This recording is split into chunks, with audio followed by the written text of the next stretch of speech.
Hello दोस्तों, हमारे YouTube channel में आप सबका स्वागत है। आज की वीडियो में आपको बताएंगे श्री राम का परीक्षा। श्री राम का वनवास खत्म हो चुका था। एक बार श्री राम ब्राह्मणों को भोजन करा रहे थे, तभी भगवान शिव ब्राह्मण वेश में वहां आए। श्री राम ने लक्ष्मण और हनुमान सहित उनका स्वागत किया और उन्हें भोजन के लिए आमंत्रित किया। भगवान शिव भोजन करने बैठे, किंतु उनकी क्षुधा को कौन बुझा सकता था। बात ही बात में श्री राम का सारा भंडार खाली हो गया। लक्ष्मण और हनुमान ये देखकर चिंतित हो गए और आश्चर्य से भर गए। एक ब्राह्मण उनके द्वार से भूखे पेट लौट जाए तो वो बड़े अपमान की बात थी। श्री राम से और भोजन बनाने की आज्ञा मांगी। श्री राम तो सब कुछ जानते ही थे। उन्होंने मुस्कुराते हुए लक्ष्मण से देवी सीता को बुलाने के लिए कहा। सीता जी वहां आइए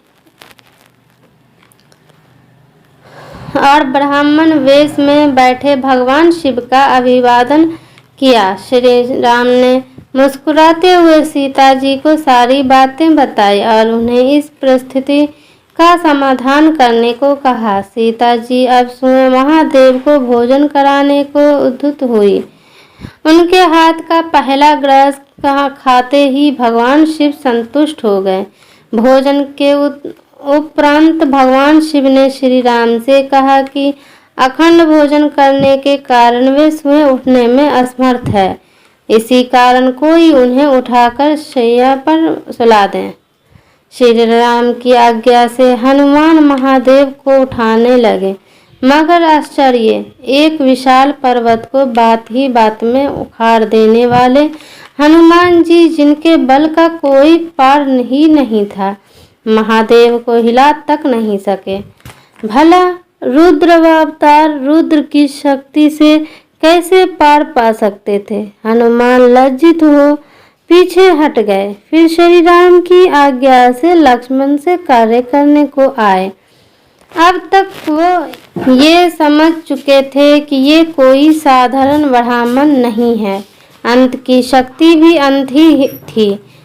परमापिता ब्राह्मण नारायण और महादेव का स्मरण करते हुए लक्ष्मण ने उन्हें उठाकर शैया पर लिटा दिया। लेटने के बाद भगवान शिव ने श्री राम से सेवा करने को कहा। स्वयं श्री राम लक्ष्मण और हनुमान के साथ भगवान शिव की सेवा करने लगे। देवी सीता ने महादेव को पीने के लिए जल दिया। महादेव ने आधा जल पिया और बाकी जल का कुल्ला देवी सीता पर कर दिया। देवी सीता ने हाथ जोड़कर कहा कि हे ब्राह्मण देव, आपने अपने जूठन से मुझे पवित्र कर दिया। ऐसा सौभाग्य तो विरलों को प्राप्त होता है। यह कहते हुए देवी सीता उनके चरण स्पर्श करने बढ़ी। तभी महादेव अपने असली स्वरूप में आ गए। महाकाल के दर्शन होते ही सभी ने करबुद्ध हो उन्हें नमन किया।